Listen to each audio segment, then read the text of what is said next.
말씀은 하나님의 이끄시는 은혜의 역사라는 제목으로 말씀을 전하겠습니다. 오늘 본문에는 이제 여호수아가 이스라엘 백성들을 하나님 앞에 세우고 언약을 갱신하는 내용입니다.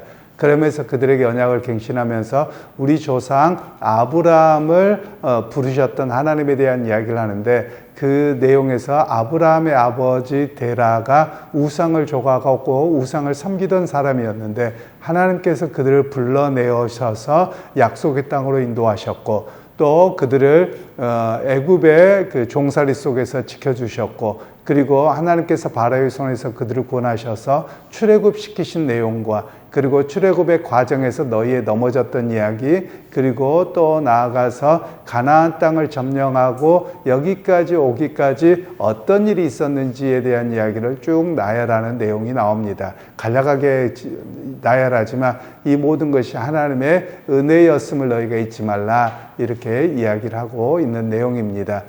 이 본문을 통해서 여호수아가 이렇게까지 이야기하는 데에는 그 배경이 있습니다. 이스라엘 백성들이 조금만 시간이 지나면 뭐 하냐면 다 내가 했고, 그리고 하나님 그럴 수 있습니까? 매번 불평하고 했던 게 이스라엘 백성들의 모습이었거든요.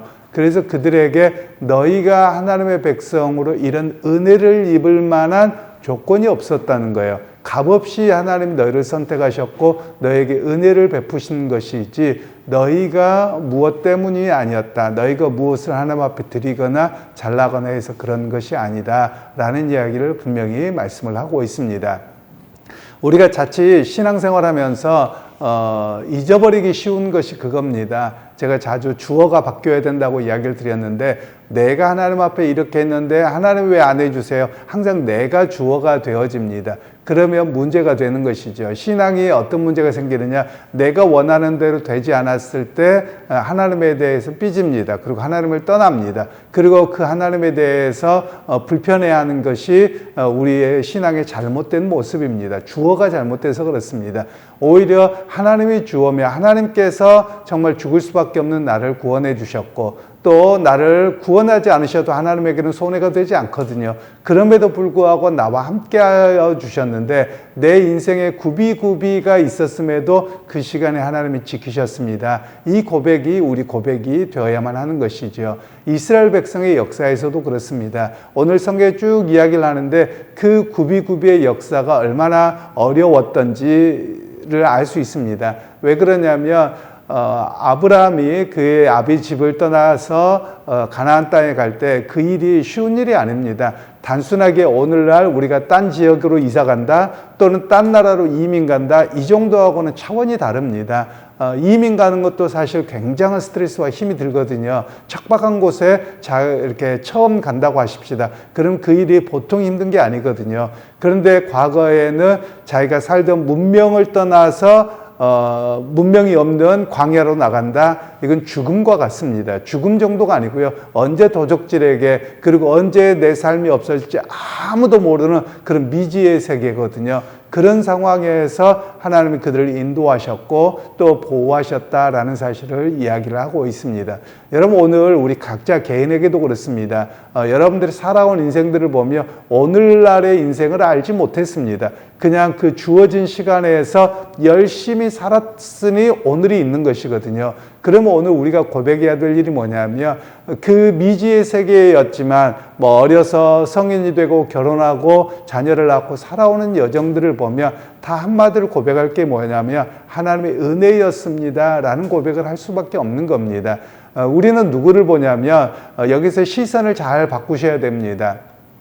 우리는 나보다 나은 사람, 잘 나간 사람을 봅니다. 그러면서 내 인생은 왜 이러냐라고 이렇게 비교를 하거든요. 그러나 좀 다르게 바꿔보자면, 나보다 못하거나 또는 나보다도 인생을 먼저 끝낸 사람이라 이런 사람들과 비교해보면 야, 하나님의 은혜였다, 이렇게 되어지거든요. 물론 제가 어떤 나보다 성공한 사람을 바라보면서 열심히 노력해야 되는 것은 또 우리의 몫이겠습니다만, 우리가 자꾸 비교들을 잘못하는 겁니다. 그러다 보니 하나님의 은혜를 잊어버리는 것이 우리의 현실의 모습이더라라는 겁니다.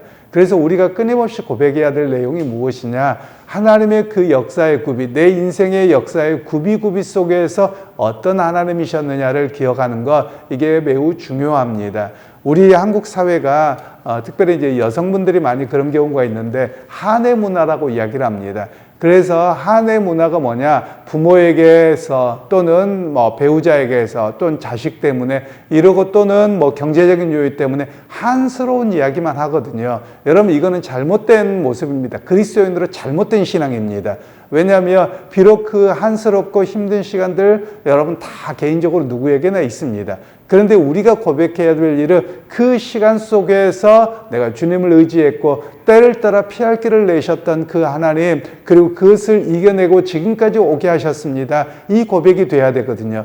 그런데 우리가 한과 고통으로 가는 사람은 뭐냐면 내가 그 인생 어떻게 살아왔는데, 내가 어떻게 참고 살아왔는데, 내가 악착같이 살아왔는데 다 나이가 주어가 되어져 있거든요. 여러분 이거는 신앙생활이 바르게 하지 못한 사람입니다. 왜냐하면 하나님의 역사를 실질적으로는 인정하지 않은 거예요. 하나님께서 우리의 입술로 만군의 여호와여 역사의 주관자여 입술은 그러는데 내 삶에서 인정하지 않는 겁니다.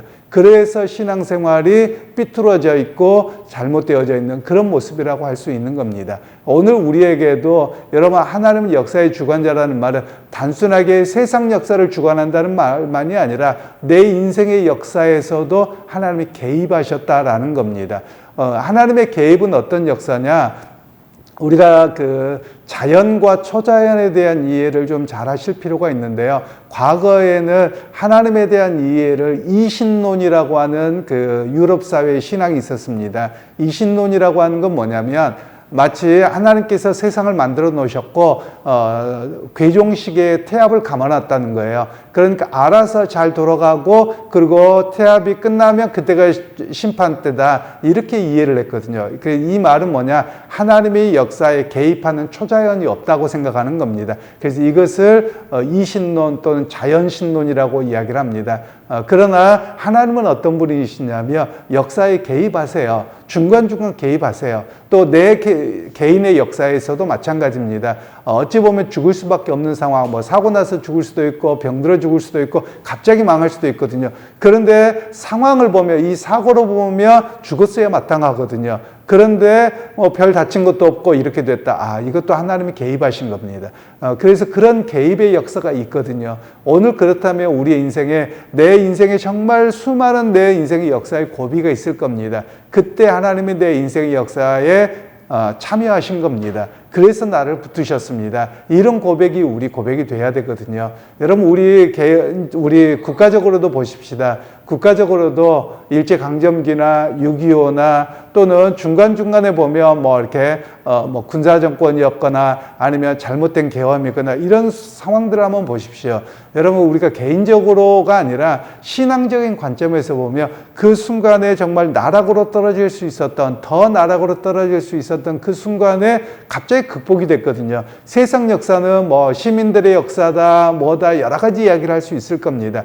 그러나 우리 기독교인들에게서는 하나님의 역사의 주관자임을 고백한다며 그 과정 속에 하나님의 개입을 고백해야 됩니다. 그래서 하나님께서 오늘이 있게 하셨다라는 사실을 우리가 기억할 필요가 있거든요. 그래서 오늘 우리가 이 여호수아의 이야기를 통해서 하나님은 어떤 분이셨느냐? 그들을 이끌어 가시는데 은혜로 이끄셨다라는 겁니다. 은혜라는 말은 어떤 뜻이냐면 그냥 값없이 하나님이 돌보시는 사랑입니다. 하나님 앞에 뭘 이스라엘 백성들이 드려서 그것에 감동해서 하나님이 돌보신 것이 아니라 내가 너희를 불렀고 내가 너희와 함께 한다고 약속했기에 그 언약의 근거에서 내가 너희를 한없이 돌보고 이끈다라는 겁니다. 그러면 우리는 여기에서 한 가지를 생각해야 됩니다. 여정이라고 하는 걸 생각해야 됩니다. 이스라엘 백성들을 그냥 출애굽해서 그냥 그들을 가나안 땅에 아무도 없는 데다가 다 하나님의 여건을 조성해 놓고 톡 떨어뜨리신 게 아니에요.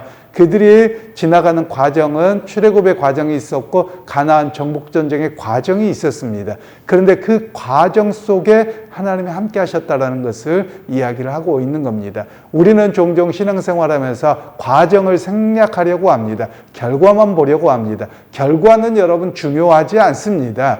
세상 역사는 결과가 더 중요할 겁니다. 그래서 과정이나 여러 가지 또 방법들은 다 쓸데없고 결과만 좋으면 다 좋은 거다. 그러나 신앙적으로는 그렇지 않습니다. 신앙적으로는 결과보다도 과정이 바르면 하나님께 인정받는 겁니다. 과정이 바르고 목적이 바르면 하나님 앞에 인정받는 인생이었다라는 것을 이야기합니다. 왜 그러냐면 이스라엘 백성들이 세상에 어떤 나라보다 강대국이 되었느냐? 결코 그러지 않습니다. 그런데 그들의 각 그 세대들마다 하나님을 의지하고 살았던 과정이 더 중요했었다라는 이야기를 오늘 본문에서는 말씀하고 있는 겁니다.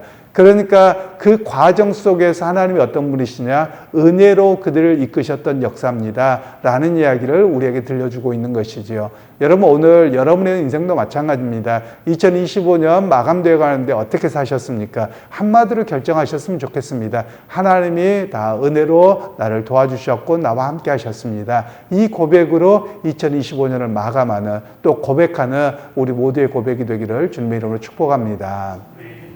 하나님 은혜를 감사합니다. 오늘도 주께서 함께해 주셔서 2025년을 되돌아보며 또 말씀을 통해 우리에게 적용하여 보며 다 하나님의 은혜였음을 고백합니다.